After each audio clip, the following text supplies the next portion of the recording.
고린도후서 2장 12절에서 17절입니다.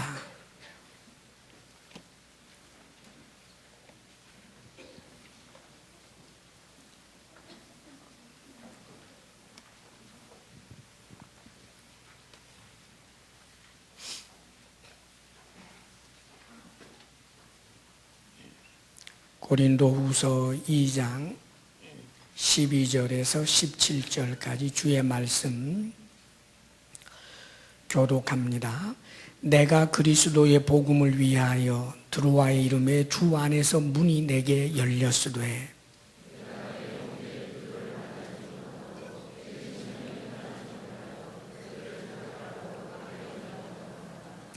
항상 우리를 그리스도 안에서 이기게 하시고 우리로 말미암아 각 처에서 그리스도를 아는 냄새를 나타내시는 하나님께 감사하노라.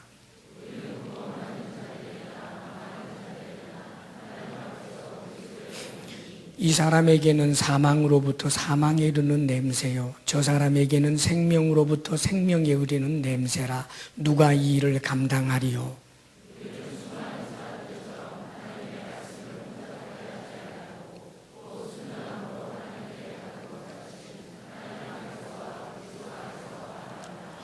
아멘. 네, 우리 인사하겠습니다. 인사할 때는 먼저 웃어야 합니다. 얼굴 근육을 좀 푸시고요. 예, 이제 눈에 또 미소를 띠고 서로 돌아보면서 인사합니다. 사랑합니다. 축복합니다. 지금 이런 시간에도 사랑한다는 말 못하면 안 됩니다. 예, 또 한 번 인사하겠습니다. 잘 되고 있습니다. 염려하지 마세요. 네, 그렇습니다.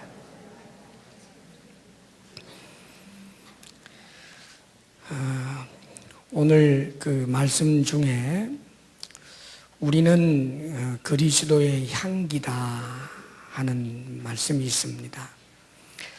구원받는 자들에게나 망하는 자들에게나 하나님 앞에서 우리는 그리스도의 향기다.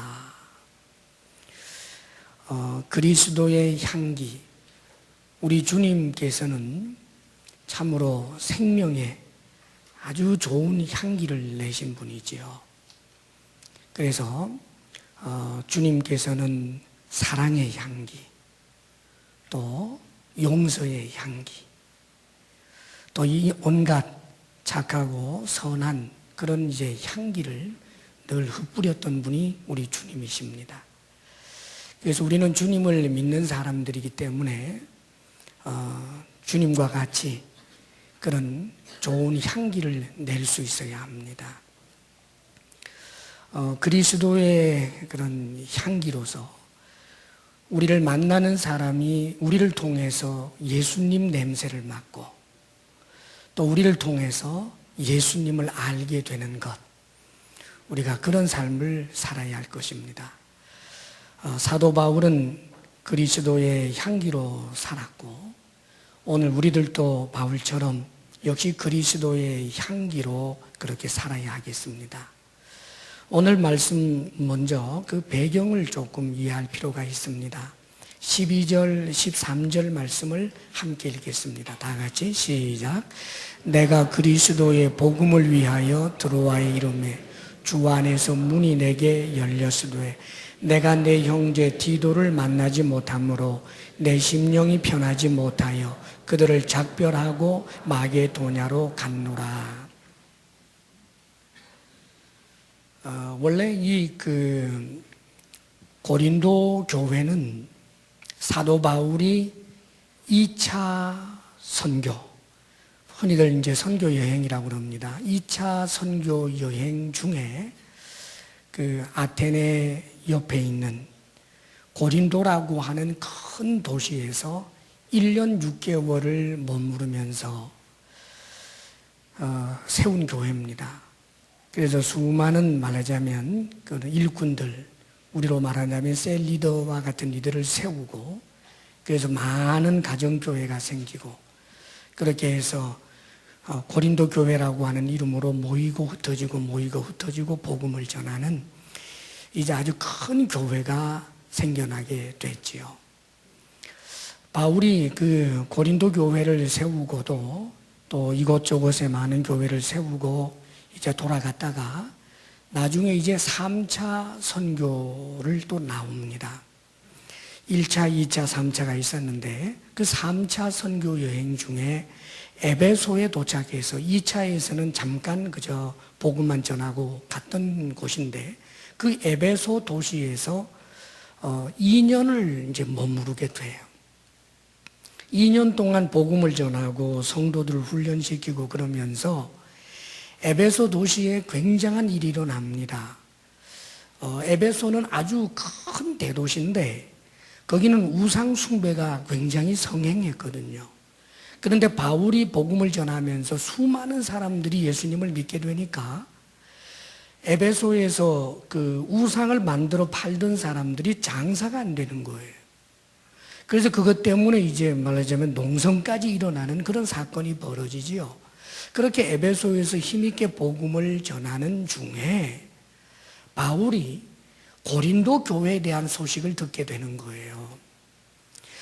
전번 2차 선교 여행을 하면서 1년 6개월 머무르면서 복음을 전해서 세워놓은 그 고린도 교회가 많은 문제가 있다는 겁니다. 차마 낯뜨거워서 입에 담기도 어려울 정도의 그런 부끄러운 일들이 고린도 교회에 많이 일어난다는 거예요. 그 소식을 접하고는 바울이 에베소서의 그 사역, 에베소에서의 그 사역 때문에 편지를 하나 씁니다. 그것이 우리가 잘 아는 고린도 전서예요. 그래서 그 고린도 전서를 디모데라고 하는 자신의 제자를 통해서 고린도 교회에 보냈습니다. 그런데 고린도 교회에 편지를 보냈는데 나중에 디모데가 돌아와서 하는 말이 그 편지를 받고 이들이 회개를 했으면 좋겠는데 회개하는 것이 아니라 문제가 더 어려워졌다는 이야기를 듣게 됩니다. 자, 그러니까 바울이 그 소식을 접하고 득달같이 고린도 교회로 배를 타고 이 그 에베소라고 하는 곳은 로마에 말하자면 로마가 당시에 지중해를 호수처럼 쓰고 있었단 말이죠. 그리고 여러 지역을 무슨 주로 쭉 나누어 놓았어요. 에베소 교회는 아시아주, 지금으로 말하면 터키 쪽에 있는 거예요. 그 아시아주에서 아가야주라고 할 수 있는 그 고린도로 이제 배를 타고 건너갔습니다. 그런데 직접 바울이 고린도를 찾았을 때 고린도 교회 성도들이 거기에 바울을 대적하는 아주 악한 사람이 있었는데 그 악한 사람에게 바울이 인격적인 모독까지 당합니다. 그런데도 그 고린도 교회 성도들이 오히려 그 좋지 못한 사람이 충동질하는 대로 놀아나는 그런 모습을 보고 큰 가슴 아리를 하면서 돌아오게 돼요. 그리고는 이 문제를 가지고 눈물로 기도하면서 편지를 쓰게 되지요.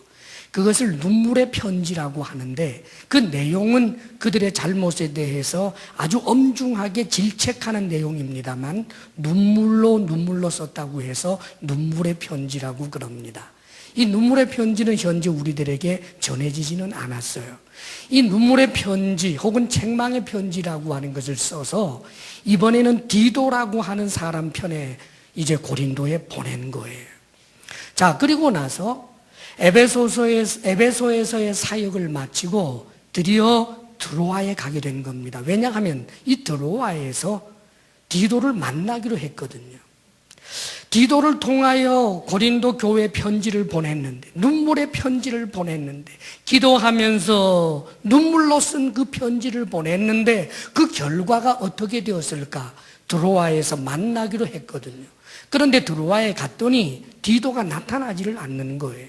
그래서 오늘 바울이 13절에 내가 내 형제 디도를 만나지 못함으로 내 심령이 편하지 못하여 그들을 작별하고 마게도냐로 갔노라. 지금 이 드로아라고 하는 곳은 2차 선교 여행 때는 복음의 문이 열리지를 않았습니다. 모든 사람들이 거부를 했었어요. 그런데 지금 3차 선교를 하는 중에는 드로아에도 복음의 문이 활짝 열린 것을 보면서도 거기에서 계속해서 사역을 펼쳐내지 못하고 그만 마음이 상한 채로 마게도냐로 건너갑니다. 왜냐하면 디도를 만나지 못했기 때문이에요. 그런데 마게도냐 주로 가게 되었더니 아마 빌립보라고 예상이 됩니다. 여러분들 성경을 볼 때 성경 제일 뒤에 보면 지도가 있어요. 그러면 바울의 1차, 2차, 3차 로마행 그런 선교여행 지도들이 있습니다. 그것을 앞으로 좀 참조들을 좀 하시면 참 좋을 것 같아요. 자, 그렇게 해서 바울이 마게도냐 지역 빌립보라고 아마 추측이 됩니다. 그곳에 갔더니 거기에서 디도를 만난 거예요. 디도야 어떻게 됐니? 그런데 디도가 너무나 행복한 이야기를 하는 겁니다. 선생님께서 보낸 그 편지를 받고 고린도 교회에서 회개 운동이 일어났습니다. 저들이 잘못했다고 회개를 하고 그리고는 그 악한 이 거짓된 그 선생을 이제는 추방하기로 하고 교회에서 그를 징계하기로 했다고 합니다. 하는 낭보를 듣게 되는 겁니다. 그래서 바울이 기뻐서 쓴 편지가 지금 우리가 읽고 있는 고린도 후서가 되는 것입니다. 다시 고린도 후서를 써서 이번에 또 디도를 통하여 그 고린도에다 보내놓습니다. 그리고 나중에 이어서 바울이 그 빌립보 지역에서 마게도냐 지역에서 아가야에 있는 이 고린도 교회에 방문하게 됩니다. 그리고는 서로 얼싸안고 화해와 기쁨으로 하나님께 영광을 돌리고 그 고린도에서 석 달 동안 체류하면서 즐거운 마음으로 그가 위대한 서신을 썼는데 그것이 바로 로마서가 되는 것입니다. 지금 그런 배경을 가지고 지금 하는 말입니다. 지금 바울은 아직까지 고린도를 방문하기 전입니다. 3차 선교 여행 중에 그 화해의 기쁨 그런 방문하기 전에 이제 눈물의 편지를 쓰고 저들이 회개했다는 말을 듣고 고린도 후서를 쓰고 있는 것입니다. 지금 3차 선교 여행 중에 있다라고 하는 말입니다. 그러면서 바울이 이제 계속해서 14절에 이런 말씀을 하고 있습니다. 14절 다 함께 읽겠습니다. 시작. 항상 우리를 그리스도 안에서 이기게 하시고 우리로 말미암아 각처에서 그리스도를 아는 냄새를 나타내시는 하나님께 감사하노라. 바울은 이 글을 쓰다가 자신의 어떤 그런 상황에 대한 이야기, 그 여정에 관한 이야기를 써내려가다가 하나님 생각이 나면서 감사가 터져 나옵니다. 그래서 지금 13절에서부터 다른 문맥의 이야기가 금방 나오게 되는 겁니다. 주체할 수 없는 감사, 그것이 바울이었습니다. 하나님만 생각하면 감사가 나오는 거예요. 그래서 바울은 그 감사를 이렇게 표현하고 있습니다. 항상 우리를 그리스도 안에서 이기게 하시고, 무엇을 감사했느냐 하면 항상 우리를 바울과 함께했던 그 복음 증거의 사명을 감당했던 그들로 하여금 그리스도 안에서 이기게 하신 것에 대해서 감사하는 거예요. 사랑하는 여러분, 이김이 무엇입니까? 이김. 보통 이김에 대해서 이 세상 사람들이 생각하는 이김은 성경과 혹은 우리가 생각하는 이김과 다를 수가 있어요. 흔히들 이김을 다른 사람은 100만 원 버는데 내가 1000만 원 번다면 그것을 이김으로 생각하겠습니까? 우리에게 있어서 이김이 무엇입니까? 다른 사람은 대학을 문지방도 못 넘어봤는데 나는 좋은 대학 나왔다면 그것을 이김으로 생각하겠습니까?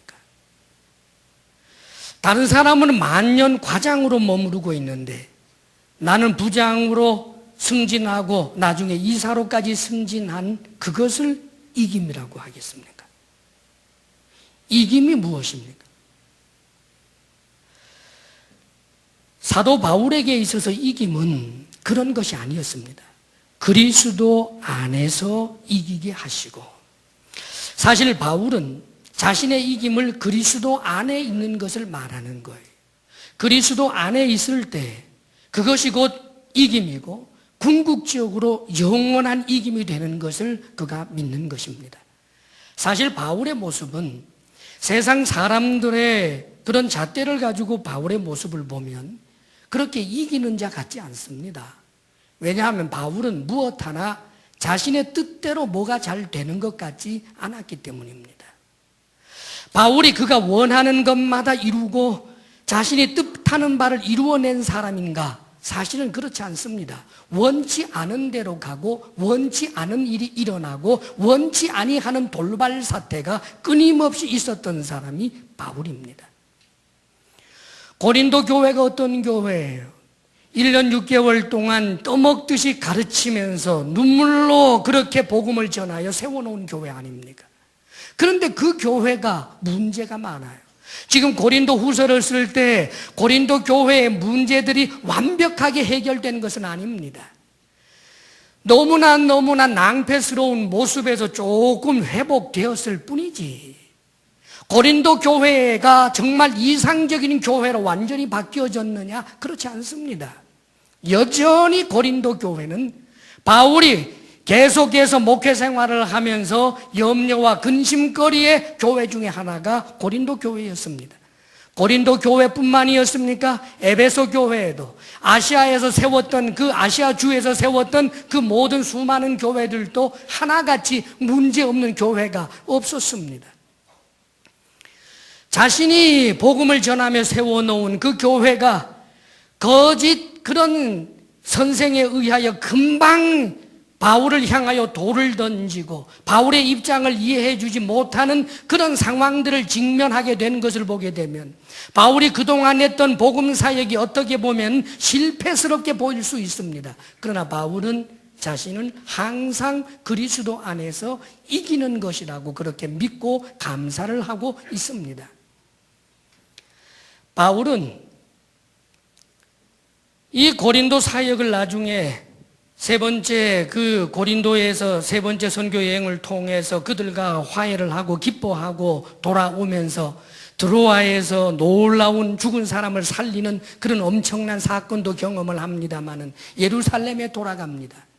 예루살렘에 와서 바울이 기대했던 것은 예루살렘에서 자신의 동족들에게도 복음을 잘 전하고 나중엔 로마로 가기를 꿈꿨던 사람입니다. 그런데 예루살렘에 도착했더니 그 당시에 의장인 야고보라고 하는 분이 사도 야고보지요. 예수님의 제자 장로 야고보, 예수님의 동생 야고보입니다. 그가 그렇게 말하는 거예요. 당신이 유대인들 사이에 유대인의 정결의식을 무시하고 율법을 지키지 않는 자라고 그렇게 소문이 나 있다. 지금 이 예루살렘 교회는 예수님을 믿기는 믿지만 유대법에 충실한 사람들이 너무나 많다. 당신이 와서 지금 저들이 그 사실을 알고 당신을 해할지 모르니까 이 오해를 풀기 위해서 당신도 유대인 아니냐? 그러니까 정결법을 시행했으면 좋겠다. 그래서 요구하기를 네 사람이 지금 나시린이 되기를 원하고 있는데 저 네 사람을 위해서 나시린이 되기 위하여 필요한 경비를 당신이 다 감당하고 뿐만 아니라 저들과 더불어서 정결의식을 일주일 동안 잘 행한 다음에 그러면은 사람들이 당신도 율법을 지키는 사람이라고 인정할 것 아니냐? 그렇게 제안합니다. 바울이 이것을 받아들였어요. 바울은 원래가 헬라 지역에서 복음을 전할 때 그렇게 율법에 대해서 충실했던 사람이 아닙니다. 그런데 바울이 뜻한 바가 무엇이었을까요? 자신의 동족들에게 복음을 좀 더 전하고 동족들에게 자신이 미운 털이 박히는 사람이 되기를 원하지 않아서 그래서 자신이 원치 않았던 정결의식까지 거행하면서 예루살렘에서 머물렀습니다. 그런데 그 결과는요, 그가 원했던 것과의 반대 상황이 일어났습니다.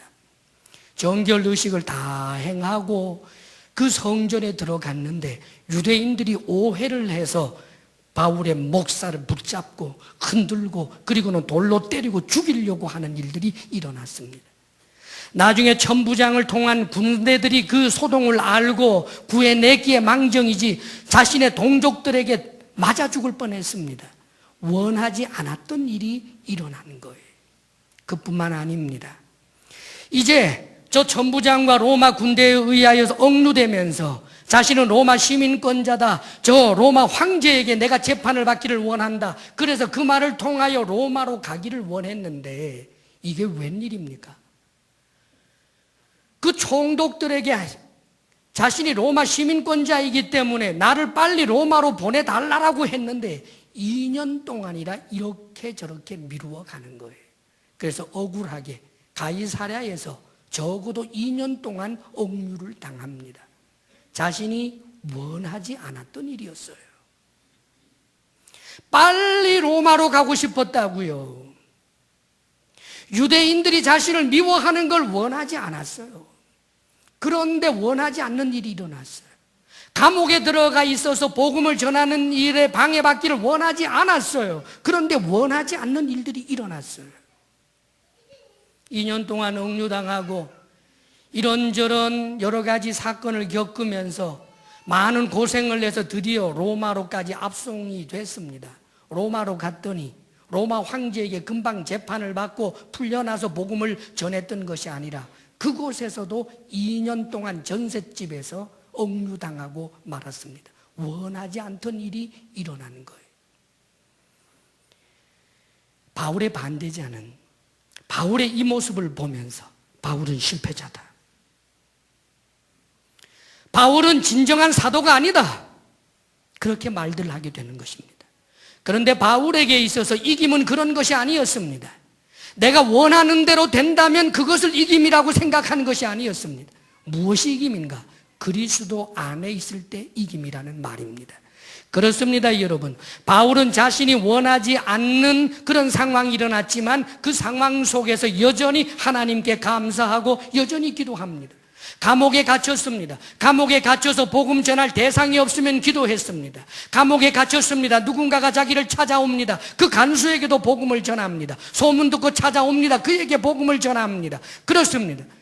내가 원하지 않는 상황이 일어났다 할지라도 여전히 그리스도 안에서 감사하면서 복음을 전하는 그리스도 안에 있는 일을 그가 여전히 했습니다. 그것이 바로 이김인 것입니다. 사랑하는 여러분, 우리에게 있어서 이김은 무엇입니까? 지금 이 시대는 세상적 사고방식은 성공지상주의입니다. 성공하면 그것을 이긴 것이라고 봅니다. 결과가 좋으면 그것을 이긴 것이라고 생각합니다. 사랑하는 여러분, 그렇지 않습니다. 내가 그리스도 안에 있지 아니하고 그리스도를 등지고 하나님을 등져서 무엇인가 내가 원하는 불의의 재물을 얻게 되었습니다. 그렇다면 그것이 이김인 것입니까? 살짝 불의와 타협해서 큰 돈을 벌었습니다. 그것이 이김인 것입니까? 그것은 이김이 아니라 진 것입니다. 우리 성도들 가운데는 가난한 분들이 많습니다. 가난하기 때문에 진 것이 아닙니다. 가난해도 그리스도 안에 있으면, 가난해도 감사할 수 있으면, 가난해도 그리스도 안에서 기도하고 감사하고 찬양하고 하나님을 예배하는 일에 최선을 다하는 그런 삶을 산다면, 복음을 증거하는 일에 최선을 다하여 살아간다면 그는 이긴 것입니다. 그리스도 안에서의 이김입니다. 그리고 그 이김은 지금 세상 사람들이 볼 때는 실패라고 말하는지 몰라도 온 우주적으로 그의 이김이 객관적으로 드러나게 될 날이 오게 될 것입니다. 사랑하는 여러분, 이런 이김을 말하는 것입니다. 저는 젊은 전도사 시절에 좀 가슴 아팠던 경험이 있습니다. 어떤 교회의 항존직이신 분이 저를 찾아와서 이렇게 이야기한 적이 있습니다. 전도사님은 아직 어리시고 자녀들이 너무너무 어리기 때문에 그러시겠지만 중고등학교 부모님 가진 마음은 좀 다릅니다. 전도사님, 학생에게 있어서 가장 우선되는 것은 공부입니다. 전도사님이 애들을, 중학생들, 고등학생들 그거 자꾸 선동해서 교회에 자꾸 머무르게 하지 마십시오. 저한테 그럽니다. 그래서 그분은 당신의 자녀도 교회에 왔더니 그 학생회에서 담임 선생님이 워낙 열심히 해서 분반 공부하라고 계속해서 그러는 것 때문에 주일 낮 예배, 그것도 일부 예배를 가게 했습니다. 일부 예배, 왜요? 적어도 교회 항존 직자니까 교회 못 가기는 못 하겠고, 그래서 양심상 교회 가기는 하는데 일부 예배만 하고 주일 내내 공부하라 그겁니다. 그런데 그것을 오히려 정당하게 저에게, 전도사인 저에게 학생들로 하여금 예배만 드리면 신속하게 가게 만들고 찬양이다 뭐다 기도다 뭐 이런 거 성경 공부다 좀 그러지 말아달라고 주문을 하는, 참으로 마음이 아팠습니다. 그분은 그렇게 자녀들로 하여금 공부하게 했는데 여러분 그 결과가 어떻게 됐을까요? 대학에 뚝 떨어진 거 얘기하는 거 아닙니다. 합격했어요. 좋은 대학. 오, 이겼네. 그럼 그거 잘했네. 그거 전략이 성공했다고요. 그거 여러분 모방하고 싶은 분 여기 계십니까? 그렇죠. 그분의 자녀들 좋은 대학 갔습니다. 그런데 문제는 그 학생에게, 그 자녀에게 주님은 어떤 분일까요? 문제는 거기 있습니다. 좋은 대학 가서 여전히 청년에 나오지요. 대학부에 나왔습니다.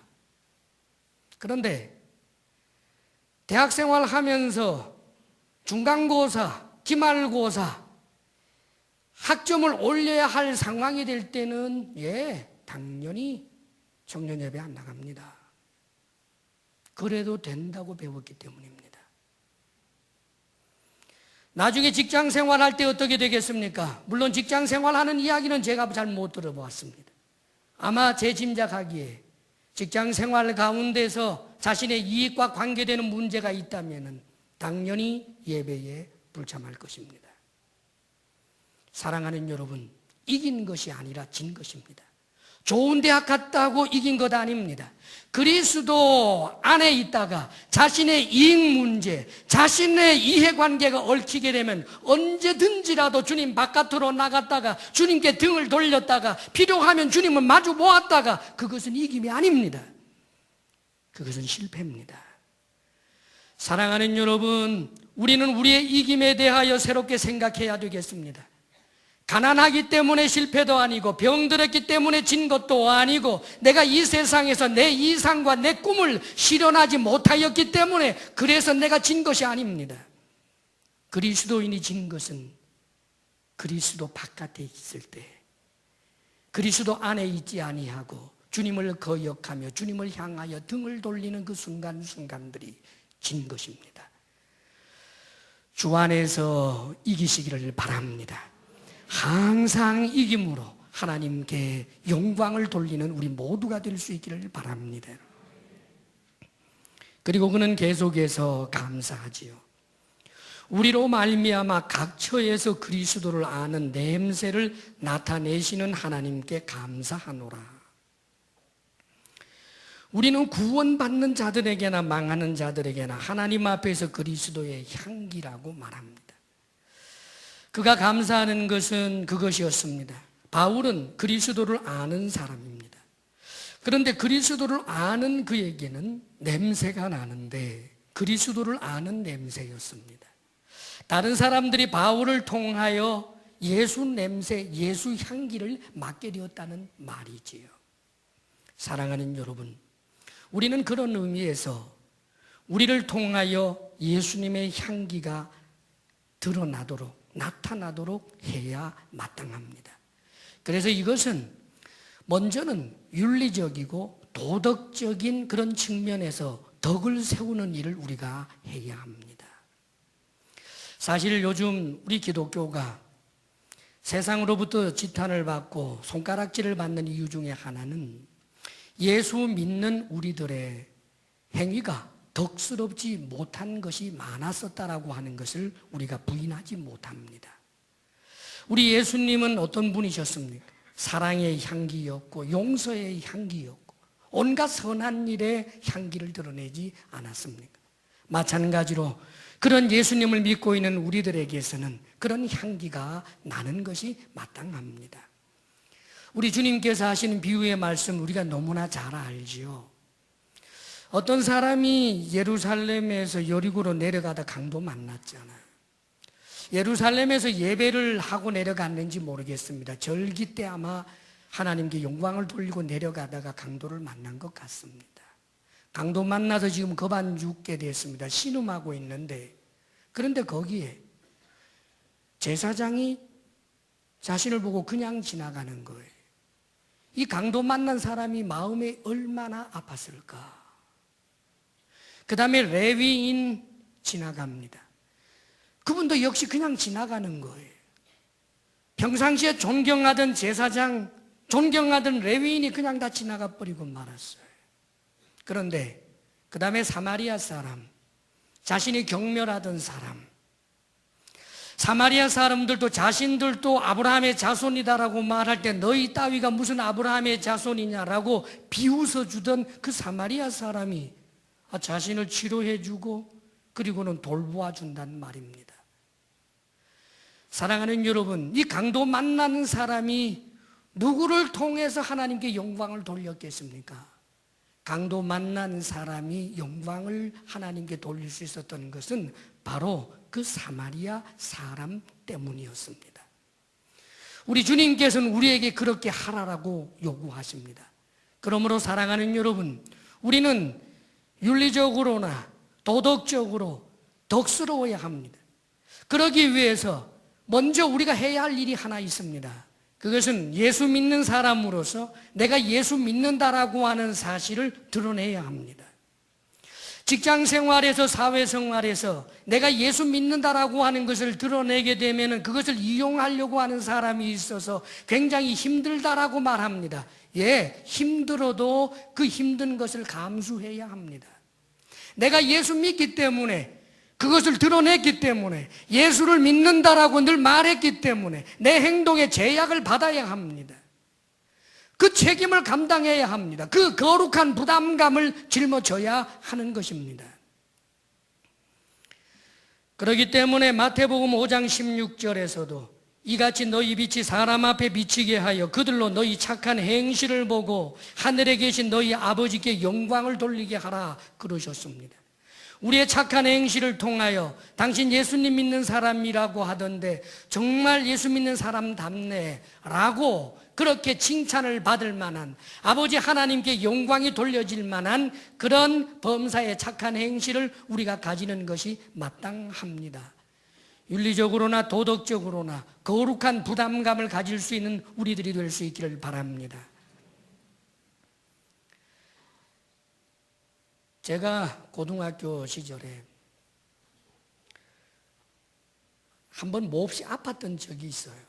그런데 마침 집에 아무도 없을 때 아파서 누가 돌봐줄 분도 없고, 그런데 너무 아파서 학교에 못 갔습니다. 학교에 못 가 결석을 했는데 친구가 내가 아픈 걸 알고 찾아온 거예요. 근데 그 친구가 제 이마도 만져보고 그러더니만 죽을 끓여줍니다. 여자친구 아닙니다. 남자친구예요. 이 죽도 끓여주고 그러더니만 잠깐 또 나갔다가 돌아왔는데 약봉지를 사가지고 오는 거예요. 그리고는 하루 종일 저를 돌봐줬습니다. 열난다고 이렇게 수건 빨아가지고 이렇게 머리에 얹어도 주고 말이지요. 그렇게 해서 저를 참 잘 돌봐줬어요. 그때 참 제가 감동을 받았습니다. 너무 좋은 친구예요. 그런데 그 친구는 예수님을 믿지 않는 친구입니다. 그런 생각을 해봅니다. 만일 그 친구가 예수님을 믿는 친구였다면 그 친구를 통해서 나는 예수님의 향기를 맡았을 텐데, 그러나 그는 예수님을 믿는 사람은 아니었어요.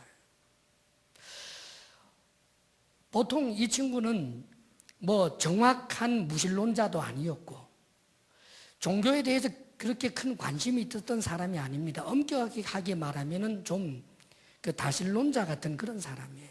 불교도 좋고 기독교도 좋아요. 교회 가자라고 얘기하면 그저 씩 웃으면서 자네나 열심히 다니고 천당 가 그럽니다. 그 친구에게 있어서 불교냐 기독교냐 그게 그렇게 중요하지 않습니다. 제가 여러 번 권했을 때 그가 이런 말을 한 적이 있습니다. 사실 종교라고 하는 것이 다 사랑하자는 거잖아. 사람답게 살자는 거잖아. 기독교든 불교든 그저 사람이 사람답게 살고 서로 돕고 살고 사랑하며 살자라고 하는 거 아니겠어?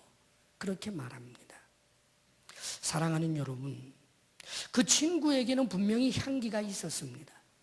그러나 그 향기는 그 친구의 도덕적인 향기고 그의 고매한 인격의 향기였지 그리스도의 향기라고 할 수는 없었습니다.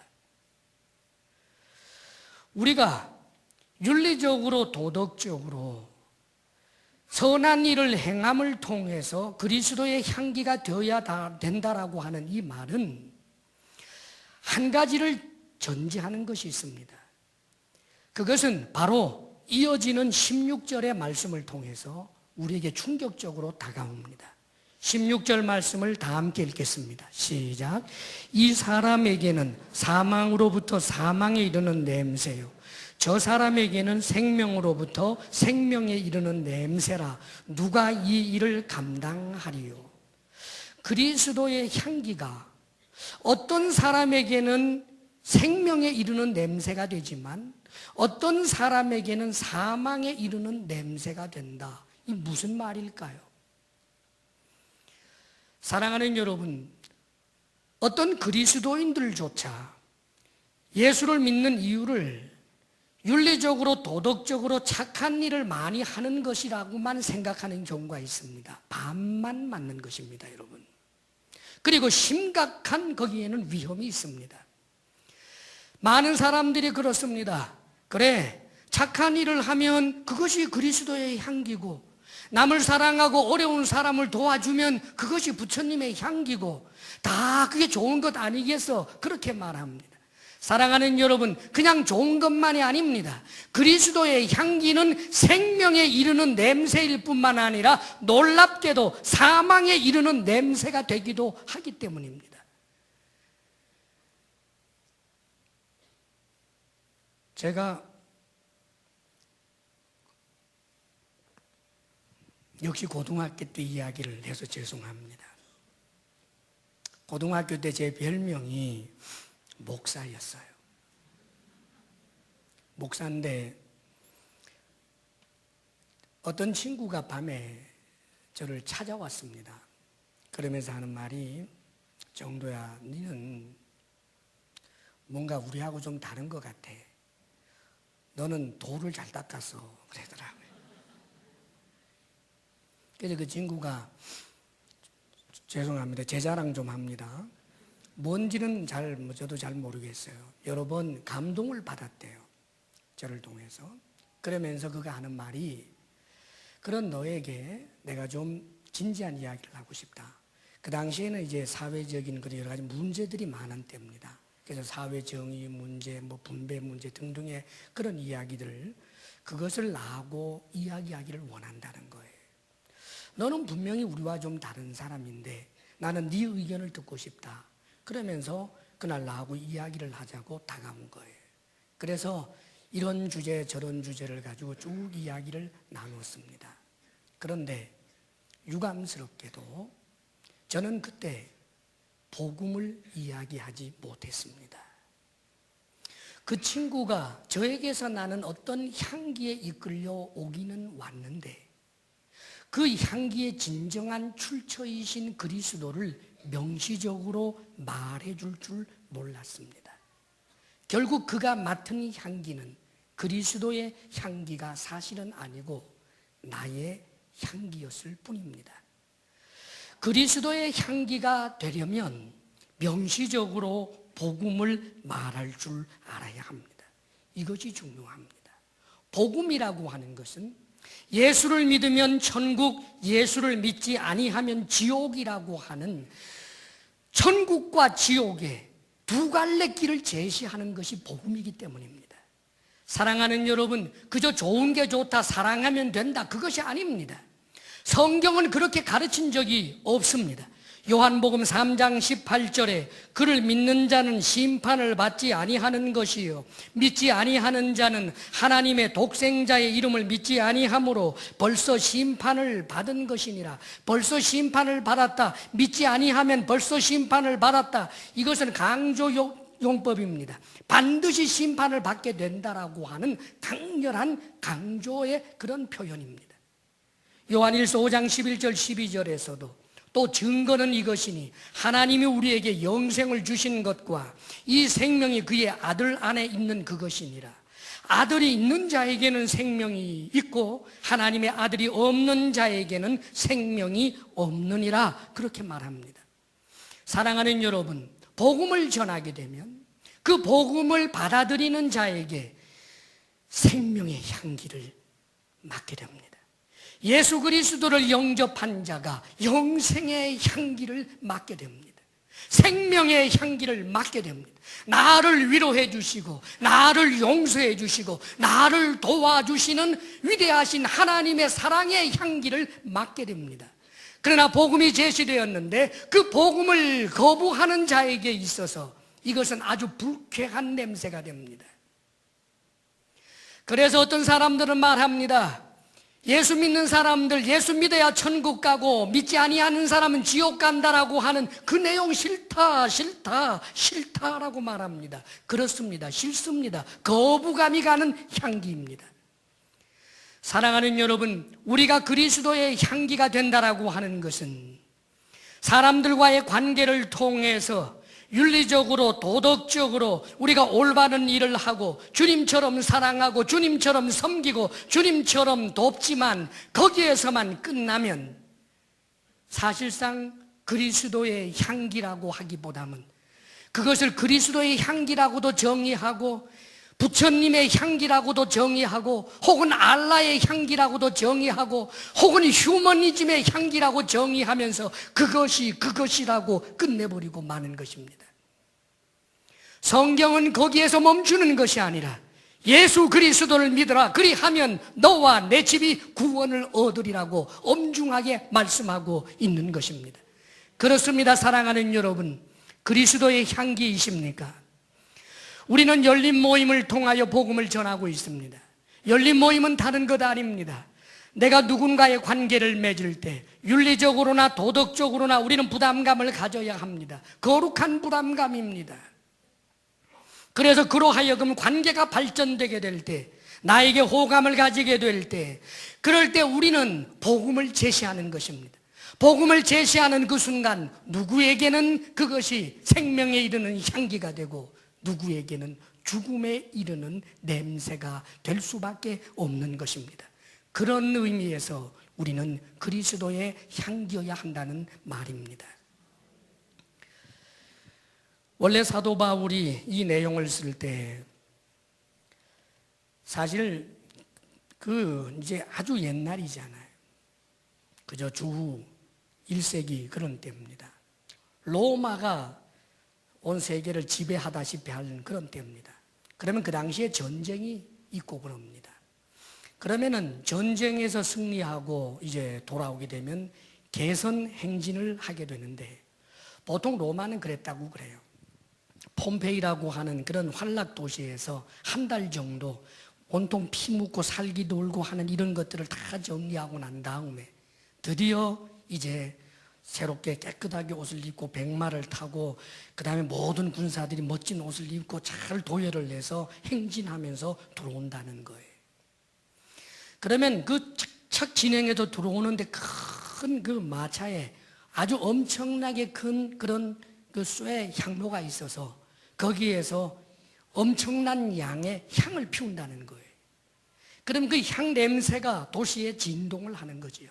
우리는 보통 향불을 피운다 그러면 한 개, 두 개 꼽는 거 그걸 생각하는데 그게 아니라 아주 꿀뚝에 연기 떼는 것처럼 연기 나는 것처럼 그렇게 엄청난 향기가 올라온다는 거예요. 북을 치면서 그 향기 냄새가 진동을 하면서 들어오는 거지요. 그리고는 제우스 신전에 가서 역시 저들의 의식을 행하면서 역시 엄청난 그런 향을 마치 굴뚝의 연기처럼 그렇게 피워 올린다는 거예요. 전리품이 보여지고 거기는 포로들이 있습니다. 포로들이 이렇게 쇠사슬에 얽혀서 그렇게 비참한 모습으로 등장하게 됩니다. 자, 여러분, 로마 시민들, 승리한 그 승리의 시민들에게 있어서 이 향내는 얼마나 기쁨의 향기가 되겠습니까? 그러나 포로들에게 있어서 그 향기는 죽음의 향기, 조금 있으면 처형대에 이슬로 사라지는 죽음의 향기였던 것입니다. 사랑하는 여러분, 복음은 그런 속성이 있습니다. 복음에는 심판적 속성이 있습니다. 최건능 목사님이 예수 천당, 예수 천당, 예수 천당만 말한 것이 아닙니다. 불신지옥. 하나님은 사랑이십니다. 그러나 그 하나님이 죄 지은 일을, 그 죄에 대하여 절대로 눈 감을 수 없는 심판의 하나님이라는 것을 성경은 가르쳐주고 있는 것입니다. 사랑하는 여러분, 인간이 심판받지 않아야 될 존재라면 복음이 필요 없습니다. 우리 기독교의 복음이라고 하는 것이 이 세상에서 좀 더 잘 먹고, 좀 더 성공하고, 좀 더 안락한 삶을 살고 마음의 평화를 누리기 위한 종교적 기능에 충실하기 위하여 있는 그런 것이 결코 아닙니다. 삶과 죽음의 문제입니다. 사랑하는 여러분, 우리가 그리스도의 향기가 된다라고 하는 것은 바로 이런 뜻이 있다는 사실을 기억해야 합니다. 사랑하는 여러분, 예수 그리스도를 통하여 내가 영생에 참여한 자가 되었고 내가 이 복음을 누리는 자가 되어야 할 것입니다. 그것을 감사해야 할 것입니다. 뿐만 아니라 우리는 선한 행실을 통하여 주님의 그 아름다운 향기가 날 뿐만 아니라 결국은 예수 그리스도를 믿게 될 수 있도록 우리가 복음을 전하는 데 능한 자가 될 수 있어야 할 것입니다. 교회 한번 와보세요 라고 하는 것도 80점은 될 것입니다. 그러나 저는 여러분들이 교회에 한번 와보세요 하는 정도로 그치는 사람이 되지 않기를 바랍니다. 착한 행실을 통하여 여러분들에게 관심을 갖고 여러분들과의 교제권이 성숙되고 또 성숙된다면 진지한 여러분의 소리에 귀를 기울일 것입니다. 나를 믿지. 나는 내가 사랑하는 자네에게, 당신에게 내가 믿는 주님을 말하고 싶습니다. 예수님, 그분은 우리를 위하여 오신 하나님의 독생자이십니다. 그분을 믿는 자에게 영생을 주신다고 했습니다. 사람이 죽는다고 끝이 아니라 그 죽음 이후에는 심판이 있습니다. 그 심판에서부터 구원받는 길은 예수 그리스도를 믿는 길밖에 없습니다. 나는 이것을 믿고 있습니다. 나는 당신도 나처럼 예수님을 믿기를 원합니다. 사랑하는 여러분, 복음을 제시할 수 있는 그런 사람들이 되시기를 바랍니다. 우리가 다 바울처럼 이 도시 저 도시로 돌아다니지는 않아도 될 것입니다.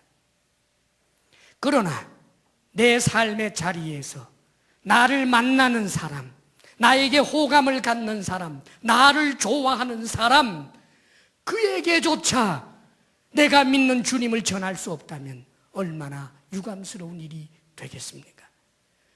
그리스도의 향기 될 수 있기를 주의 이름으로 축복합니다. 아멘. 기도하겠습니다.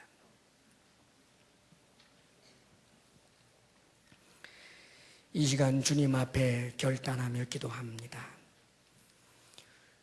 주님의 향기, 그리스도의 향기가 되게 하소서. 선한 일로, 참으로 착한 일로 주님의 향기 드러내게 하시고 나아가서 복음을 전함으로 우리 그리스도의 향기, 주님을 받아들이는 사람들로 하여금 생명에 이르게 하는 그 냄새를 마음껏 맡을 수 있도록 하는 복음 증거자가 되게 하여 주옵소서. 우리가 전하는 복음으로 혹자가 부담감을 갖는다 할지라도 담대하게 주의 복음을 전할 수 있는 하나님의 사람 되게 해 주옵소서. 이제 이 시간 간절히 결단하며 기도합니다. 아버지 하나님, 아버지 하나님, 우리가 그리스도의 향기라고 하는 이 엄청나고 놀라운 직무를 우리가 감사함으로 감당하게 하옵소서. 예수 믿는 사람이기에 더욱더 윤리적이고 더욱더 도덕적이어야 한다면 아버지여, 싫어한 바 되지 않게 하시고 피하지 않게 하시고 더욱더 선한 일에 힘쓰는 우리들이 되게 하여 주옵소서. 예수님만이 그리스도라 말하기를 주저함이 없는 우리들이 되게 하여 주옵소서. 복음을 전할 수 있는 그런 열정과 복음의 내용을 온전히 전할 수 있는 훈련된 우리들 되게 하여 주옵소서. 사랑이신 아버지 하나님, 이제 그리스도의 향기로 세상을 향하여 나아갑니다. 우리를 통해 예수 믿는 사람 많아지는 복의 통로, 복의 근원이 바로 우리들이 되게 하여 주옵소서. 하나님께서 주신 은혜를 우리가 무엇으로 다 보답하겠습니까? 감사할 것밖에 없나이다. 아버지 하나님, 참으로 수고한 땀의 열매로 주님 앞에 올려드리는 손길을 기억해 주옵소서. 힘을 다하여 드립니다. 감사함과 즐거움으로 드립니다. 하나님의 말씀에 순종함으로 10의 1조로 선교 헌금으로 주정 헌금으로 구제로 아버지여 이런 처지 형편 주님께서 아시는 줄 알고 최선을 다하여 드리는 그 물질을 아버지 받아 주시옵소서. 원하기는 오직 주님께로만 받기로 결심하게 하시고 주를 벗어난 어떤 재물에도 치심치 않게 하여 주옵소서. 사랑하는 우리 성도들 건강의 복을 주옵소서. 마음의 평강을 주옵소서. 부부사랑 돈독하게 하시며 주님께서 선물로 주신 우리들의 자녀가 주 안에서 잘 되게 하옵소서. 이제는 우리 주 예수 그리스도의 크신 은혜와 하나님 아버지의 한없는 사랑과 성령의 교통하심과 충만케 하심이 나는 그리스도의 향기입니다. 주님 앞에 감사하며 나아가는 사랑하는 모든 성도들 위해 이제로부터 영원토록 함께 하시기를 간절히 축원하옵나이다. 아멘.